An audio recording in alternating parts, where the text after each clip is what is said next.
मंडळी, आज तुमच्यासोबत शिमला मिरचीची अशी झणझणीत रेसिपी शेअर करते, जी तुम्ही बघितल्यावर करणारच.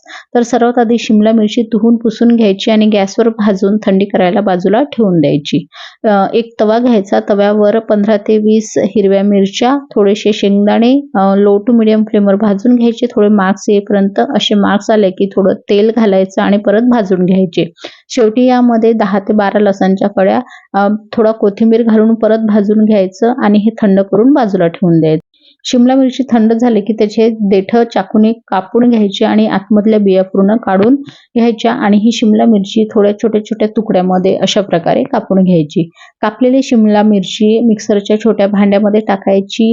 हिरवी मिरची, शेंगदाणे, लसूण, कोथिंबीर भाजून ठेवला होता तो सुद्धा टाकायचा. 1 चम्मच जिरं, चवीनुसार मीठ घालायचं. मिक्सरला ओबडधोबड हे फिरून घ्यायचं. तुम्ही खलबत्त्यामध्ये सुद्धा ठेचून घेऊ शकता.